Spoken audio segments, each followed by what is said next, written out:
히브리서 9장 23절에서 28절까지 말씀 제가 읽어드리도록 하겠습니다.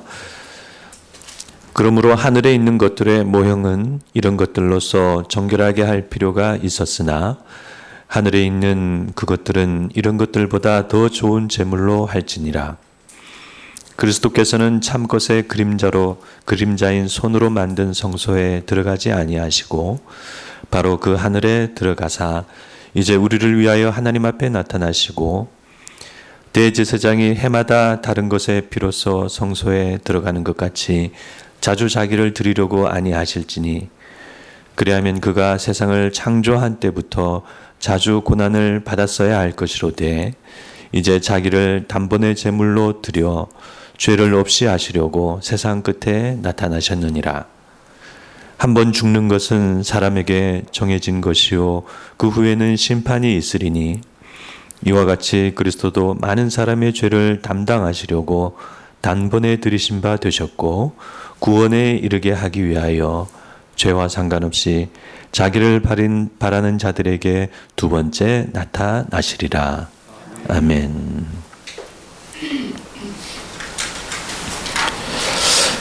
네, 오늘 말씀에서 세상 끝에 나타나셨느니라 라는 말씀이 있습니다. 그래서 이 말씀으로부터 오늘 설교의 제목을 세상 끝에 드려진 제사라고 정하고 오늘 말씀을 나누고자 합니다. 저는 신학을 하고 목사가 되었지만 목사가 되어서도 항상 성경이 궁금했습니다. 신학교를 가면 성경을 가르쳐 주긴 가르쳐 주는데 성경보다는 주로 신학이나 목회에 대한 내용을 배우게 됩니다. 그래도 학년이 높아지면 성경 과목을 선택할 수 있는데 저는 그 시간이 참 좋았습니다. 저는 이런저런 신학이나 또 신학자들을 잘 알기보다는 성경을 잘 알고 싶었습니다. 특히 성경 중에서도 복음서, 로마서, 또 요한계시록, 또 창세기, 이사야서 이런 말씀들이 궁금했습니다. 그 중에 한 성경이 바로 우리가 지금 살펴보고 있는 히브리서입니다. 그래서 저는 지금까지 그 말씀들을 최근에 나온 주석을 참고해서 여러분과 나누면서 무엇보다도 제 개인적으로 큰 은혜가 되고 있습니다. 우리가 이 말씀을 대충 읽고 지나가지 않고 한 말씀 한 말씀 또 한 문단 한 문단 그렇게 우리의 미력한 손과 또 눈으로나마 살펴보고 만져보고 있기 때문입니다. 옛날에 어른들이 밥을 먹을 때 아이들에게 이런 말을 하곤 했습니다. 꼭꼭 씹어 먹어. 그렇게 말을 하죠. 그래서 꼭꼭 씹어 먹는 아이를 보면 참 귀엽기도 하고 야무쳐 보이기도 하고 좋습니다. 그런 것처럼 우리가 하나님의 말씀을 이렇게 꼭꼭 씹어 먹는 것이 좋습니다. 꼭꼭 씹어 먹지 않고 오늘은 이 말씀, 내일은 저 말씀, 필요에 따라 덤벙덤벙 말씀을 우리가 보게 되면 아무래도 그 말씀 안으로 깊이 들어가지 못합니다. 설교를 할 때에도 매주 이렇게 성경 구절을 바꾸어서 설교를 하면은 그런 설교에는 대체로 설교자의 생각이 많이 들어갑니다. 왜냐하면 그 본문을 선택할 때부터 어떻게 설교를 해야 되겠다라는 그런 생각이 이미 설교자의 마음에 있기 때문입니다. 요즘 경제가 어렵고 살기가 어려우니까 이런 말씀 전해야지. 요즘 아픈 분들이 많아. 그러니까 이번 주에는 이런 말씀으로 설교하는 게 좋을 것 같아. 이제 연초가 되었으니 이번엔 이렇게 설교하는 게 좋겠지. 그래서 그러다 보면 우리가 하나님의 말씀을 듣는 것이 아니라 자칫 설교자의 말씀을 듣는 일이 많아지게 되는 것입니다. 그러나 우리가 성경 본문을 정해놓고 이렇게 조금씩 꼼꼼히 살피면 그런 부작용을 줄이고 한결 하나님의 말씀을 잘 들을 수 있습니다. 물론 단점도 있습니다. 설교자는 이 말씀을 가지고 도대체 어떻게 설교를 해야 될지 고민스럽고 좀 막막할 때가 많고, 또 우리 성도님들도 계속 같은 말씀을 들으니까 좀 지루하고 또 반복적으로 듣는 어려움이 있습니다. 그래도 성령님께서 인도해 주셔서 이렇게 우리 교회가 오늘까지 이 딱딱하고 어려운 히브리서 말씀을 살펴보게 된 것을 하나님께 감사드립니다. 하나님 보시기에 여러분과 저는 말씀을 꼭꼭 씹어 먹는 그런 좋은 어린아이인 줄 믿습니다. 네. 여기서 우리가 다시 한번 잠깐 히브리서를 돌아보기를 원합니다. 처음에 히브리서는 천사보다 뛰어나신 예수 그리스도를 말씀했습니다. 근데 여기서 말씀하는 천사란 지금 현대인들이 생각하는 소위 엔젤이 아닙니다. 그런 예쁘고 귀엽고 가벼운 엔젤이 아니라 하나님의 메시지를 전하고 때론 하나님을 대리하는 무거운 천사입니다. 하나님을 대리하기 때문에 이를테면 나의 수호신조차 겁을 집어먹는, 그래서 그 천사가 나타났을 때는 나의 시공간이 왜곡되고 나의 주위가 온통 빛으로 가득한 그런 신적인 천사를 가리킵니다. 유대인들은 하나님의 뜻을 전하는 그런 천사를 영적인 높은 존재로 생각했습니다.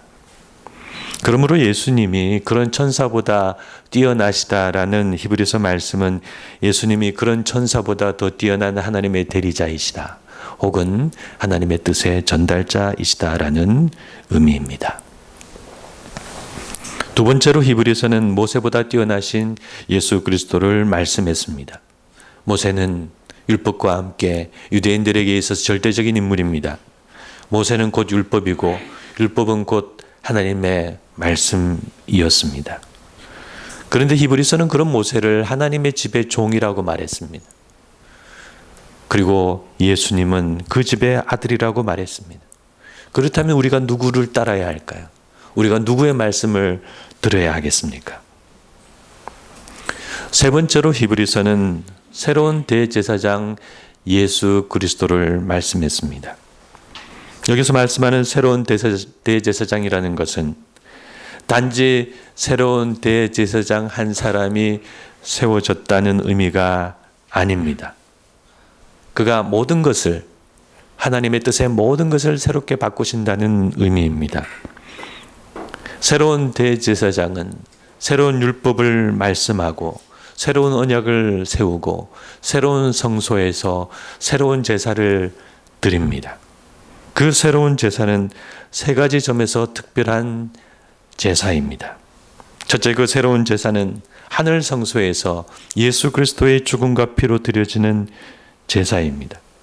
그래서 그 제사는 예전에 짐승의 피로 드린 제사와 비교할 수 없는 탁월한 제사입니다. 두 번째, 그 새로운 제사는 세상 끝에 드려지는 종말론적인 제사입니다. 세 번째로 그 새로운 제사는 우리 죄를 사하시는 단 한 번의 영원한 제사입니다. 이 제사의 첫 번째 내용을 우리는 지난주에 살펴보았고, 오늘은 이제 두 번째 내용을 살펴보고자 합니다. 그런데 그 전에 한 가지 히브리서 기자가 오늘 본문에서 이 내용을 말씀하고 있는 이 글의 구조를 우리가 한번 살펴볼 필요가 있습니다. 히브리서 기자는 이 제사를 지금 말하면서 히브리서의 절정으로 나아가고 있습니다. 예수 그리스도께서 자신의 죽음과 피로 드려지는 드리는 이 제사는 우리가 히브리서 말씀에서 가장 주목해야 될 절정의 내용입니다. 이 제사는 사도 바울의 신학과 언어로 우리가 잘 알고 있는 내용으로 말하면 그리스도의 십자가입니다. 복음서를 제외하고 십자가를 가장 많이 말씀한 분은 바로 사도 바울입니다. 히브리서 기자는 그런 사도 바울의 십자가를 예수님께서 자기의 몸과 피로 드리는 제사로 지금 말씀하고 있습니다.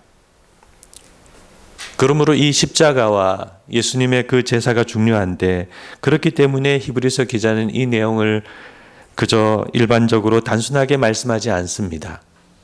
오늘 본문을 보시면 특별한 단어가 나오는데 모형과 그림자라는 말이 나옵니다. 하늘에 들어가셨다는 말도 나옵니다. 그런데 이 단어와 이 말씀은 앞서 8장 앞부분에 이미 나온 말씀입니다. 그리고 오늘 본문 바로 앞 본문에서는, 지난주 본문에서는 새 언약과 중보자라는 말도 나왔습니다. 근데 그 말씀도 8장 중간에 이미 나온 말입니다. 그래서 8장과 9장 이 말씀 전체, 이 두 장 말씀을 전체 보면은 여기에 교차 대구 구조가 있다는 것을 발견할 수 있습니다. 몇 번 제가 말씀드린 것처럼 교차 대구 구조라는 것은 글을 이런 순서로 쓰는 것이죠. A, B, C, C 다시, B 다시, A 다시. 그래서 A와 A 다시가 만나고 B와 B 다시가 만나고 C와 C 다시가 이렇게 만나는 것입니다. 8장 앞부분의 A는 하늘 성소와 지상 성소 그리고 모형과 그림자였습니다. 8장 뒷부분의 중간 이후 부분의 B는 새 언약과 중보자입니다. 9장 앞부분의 C는 옛 성소입니다. 9장 중간의 C 다시는 하늘 성소입니다. 9장 중간의 B 다시는 새 언약과 중보자입니다. 그리고 오늘 본문 9장 뒷부분의 A 다시는 다시 하늘 성소와 지상 성소 그리고 모형과 그림자입니다. 히브리서 기자는 8장과 9장을 이런 구조 속에 말씀하고 있습니다. 그러면 히브리서 기자는 왜 이런 복잡하고 정교한 구조 속에 오늘 이와 같은 예수님의 그 새로운 제사에 대해서 말씀하고 있을까요? 첫째는 귀한 말씀을 귀한 그릇에 담기 위해서입니다. 예수님께서 자신의 죽음과 피로 드려지는 이 제사는 히브리서 말씀의 절정입니다. 그 절정의 말씀을 그저 밋밋하게 말하는 것은 바람직하지 않습니다. 두 번째는 귀한 말씀을 감추기 위해서입니다. 이 말씀은 누가 아무나 쓱 한번 들여다볼 그런 말씀이 아닙니다. 하나님의 아들이신 예수 그리스도께서 이 땅에 오셔서 온 세상의 죄를 위해 돌아가신 놀라운 영적인 사건입니다. 그래서 이 말씀은 참으로 성령께서 권고하시고 깨닫게 하시는 심령을 위해 감추어 놓았습니다. 그러므로 그냥 호기심으로 이 말씀을 읽는 사람은 이 구조에 막혀서 이 말씀의 의미를 발견하기가 어렵습니다. 왠지 말씀이 뭔가 막혀 있는 것 같고 답답하고 맴도는 것 같은 느낌을 받습니다. 그러나 참으로 이 말씀을 진지하게 읽는 사람들은 이 구조를 발견하고 그 안에 감추인 이 말씀의 의미를 찾을 수 있습니다. 그러고 보면 예수님께서도 그렇게 하셨습니다. 예수님께서도 자주 자신의 말씀을 외인이 알아듣기 어려운 비유의 말씀으로 하셨습니다. 그러므로 우리는 히브리서 기자가 이 귀한 말씀을 전달하기 위해 이런 구조를 사용하고 있다는 것을 알아야 하겠습니다. 그리고 이 말씀을 그렇게 귀한 말씀으로 우리가 생각해야 하겠습니다. 지금 이 말씀은 바로 예수님의 십자가, 즉 그분의 죽음과 피로 드리고 있는 놀라운 제사입니다. 그래서 오늘 본문 안에는 그 제사의 두 번째 내용이 나오고 있습니다. 그것은 바로 예수님의 십자가는 세상 끝에 드려지는 종말론적인 최후의 제사라는 사실입니다. 대제사장이 해마다 다른 것의 피로써 성소에 들어가는 것 같이 자주 자기를 드리지 아니하셨으니, 아니하실지니라고 우리 한글 성경에는 조금 어렵게 직역해서 번역이 되어 있지만 조금 쉽게 번역을 하면 자주 자기를 드리지 아니하셨으니 이렇게 번역할 수 있습니다. 영어 번역들도 다 그렇게 되어 있습니다. 이제 자기를 단번에 제물로 드려 죄를 없이 하시려고 세상 끝에 나타나셨느니라.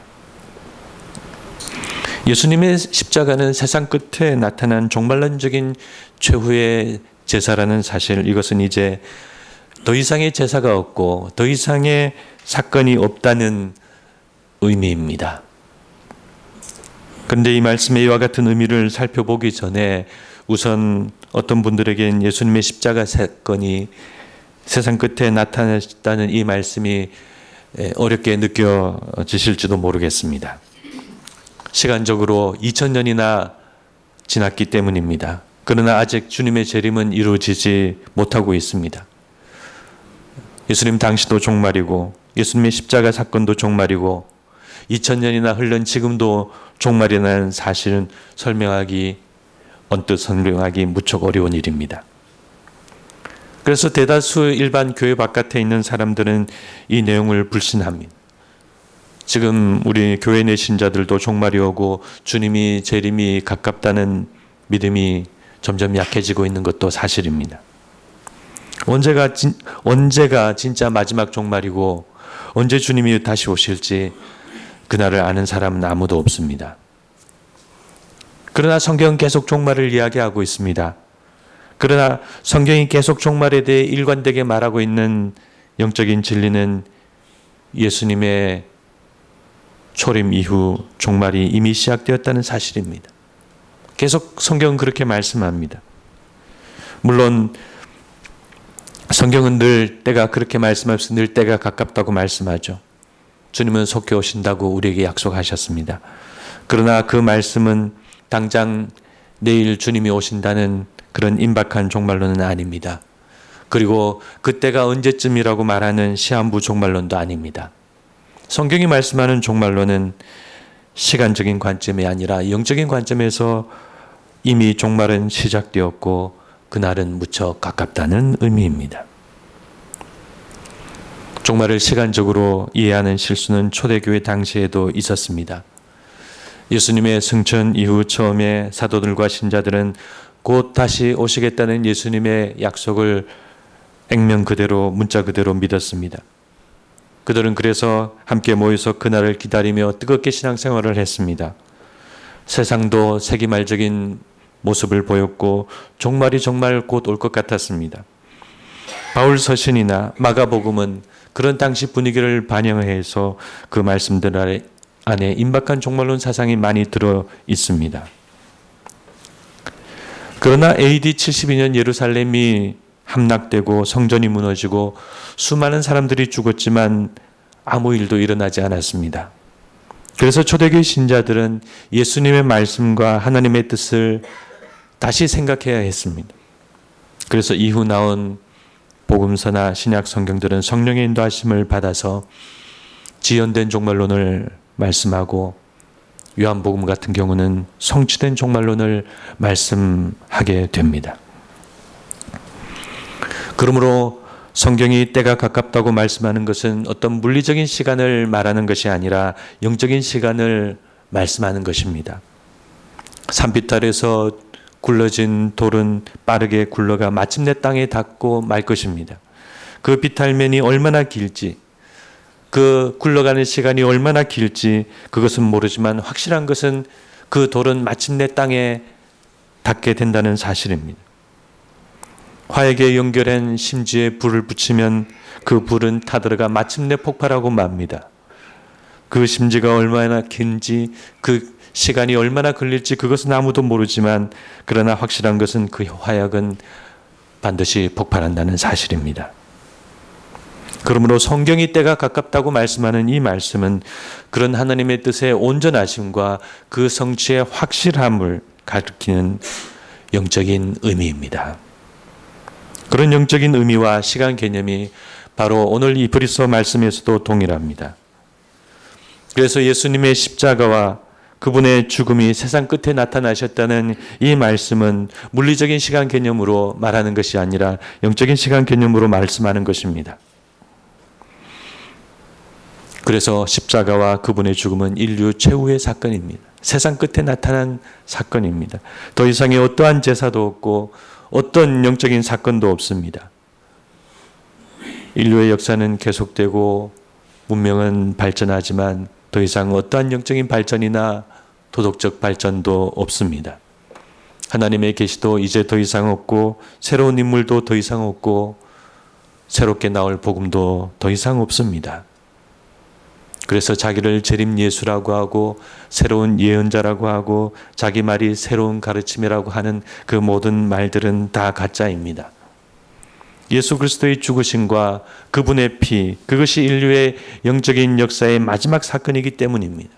남은 것은 예수님의 재림과 심판밖에 없습니다. 이것이 바로 오늘 말씀의 의미입니다. 그러므로 우리는 오늘 이 말씀을 따라 이 마지막 때를 이렇게 살아가야 하겠습니다. 첫 번째는 우리가 예수님의 십자가 사건을 인류 역사의 절정으로 이해하는 것입니다. 안타깝지만 인류의 역사는 이제 더 이상 발전하지 않습니다. 문명은 발달하고 기술은 발달하고 과학은 발전하겠지만 인류를 향한 말씀과 가르침과 도덕과 영적인 진리는 예수님에게서 정점을 찍었습니다. 그래서 역사는 발전하는가? 인류는 발전하는가? 계속 발전하고 있는가? 그렇지 않습니다. 영적인 관점에서 우리는 그저 제자리를 맴돌고 있을 뿐입니다. 사람들은 여전히 역사가 발전한다고 믿고 있죠. 그러나 우리는 역사의 발전이나 인류의 발전에 대한 인본주의적인 기대를 내려놓아야 합니다. 섣부른 정치가나 과학자들이 말하는 장밋빛 미래의 환상을 가져서는 안 됩니다. 우리 인류와 역사에 오직 의미 있는 영적인 것은 오직 하나만을 남겨두고 있습니다. 우리 주님께서 세상에 다시 오실 때 우리 믿는 자들과 세상은 하나의 하나님의 구원의 완성과 심판을 보게 될 것입니다. 그러므로 우리는 더 이상 어떤 것을 찾을 필요가 없습니다. 누구를 찾을 필요도 없습니다. 영적인 방황이나 지적인 방황을 할 필요도 없습니다. 어떤 예술가들은 자신의 예술 속에서 계속 새로운 영적인 것을 찾고자 시도하고 있습니다. 인도에 가면 수행자들이 있는데 그 수행자들은 아직도 고된 수행을 하면서 뭔가 새로운 영감을 받으려고 합니다. 과학자들은 과학기술과 새로운 발견을 통해서 새로운 인류의 진화를 꿈꿉니다. 그러나 그런 일은 성공하지 못합니다. 영적으로 우리 인류에게 남은 오직 한 가지 사실은 만왕의 왕이신 예수님께서 다시 오시는 일입니다. 두 번째로 우리는 예수님의 십자가 사건을 하나님의 역사하심의 절정으로 이해하는 것입니다. 예수님 이후에 하나님의 새로운 역사하심은 더 이상 없습니다. 하나님의 계시도 더 이상 없습니다.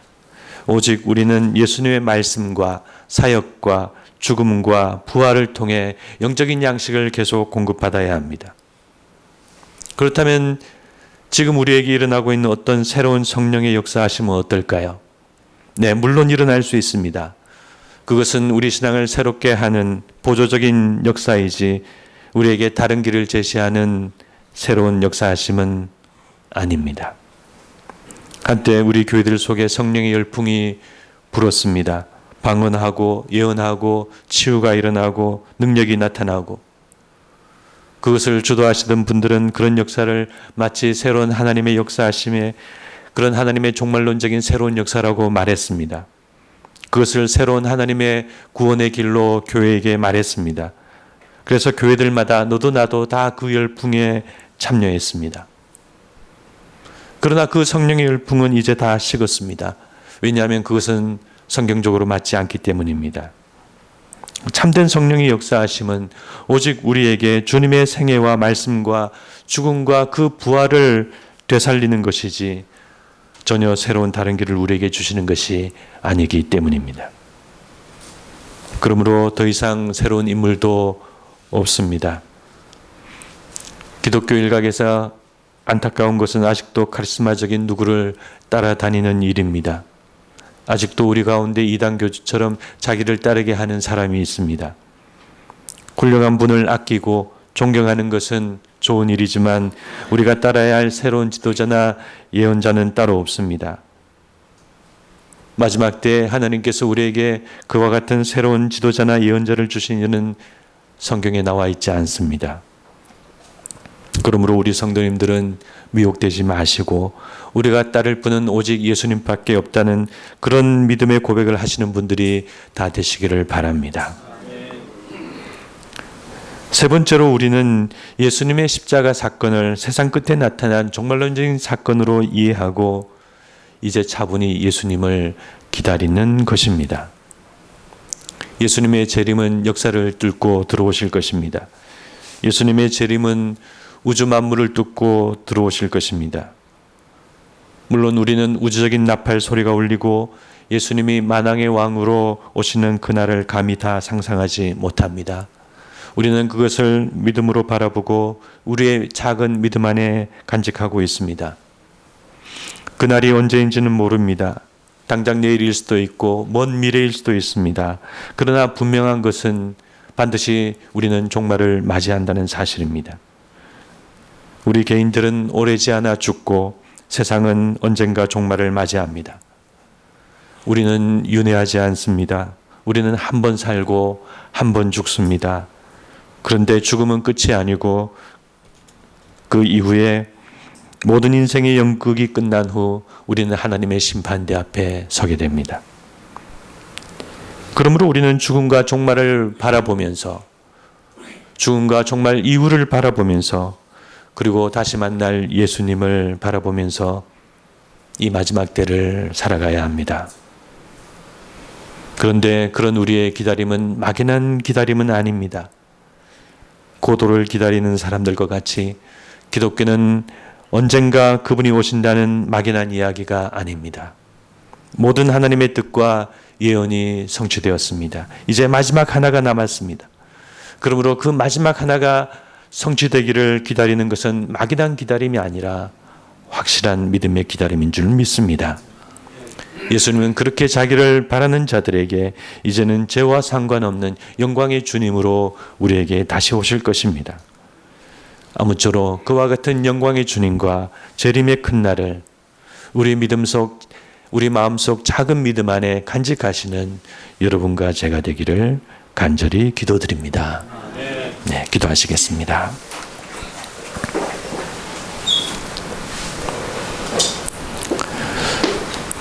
사랑이 많으신 하나님 아버지, 예수님의 그 사건은 세상 끝에 드려진 최후의 제사라는 말씀을 저희들 오늘 말씀을 통해서 살펴보았습니다. 하나님 아버지, 저희들 그 말씀을 우리 믿음으로 받아들이게 하여 주시고 이것이 시간적인 의미가 아니라 영적인 의미로 하신 말씀을 우리가 이해하고 예수님의 재림을 저희 마음속에 간직하며 기다린 저희 될 수 있도록 인도하여 주시옵소서. 하나님, 주님이 다시 오실 것을 기대하는 믿음이 저희들 점점 약해지고 있습니다. 이 어려운 세상에 온통 보이는 현실 속에 우리는 믿음을 잃어가고 있습니다. 그러나 우리가 오늘 말씀을 통해서 다시 한번 주님의 재림을 기다린 사람들이 되게 하여 주시옵소서. 그런 믿음으로 살아가는 저희들이 되게 하여 주시옵소서. 지금은 우리 주 예수 그리스도의 크신 은혜와 하나님 아버지의 무한하신 사랑과 성령님의 감화 감동 교통하심이 주님이 오실 그날을 바라보며 믿음으로 살아가기를 원하는 여기 있는 모든 분들 머리 위에 지금부터 영원토록 함께 있을지어다. 아멘.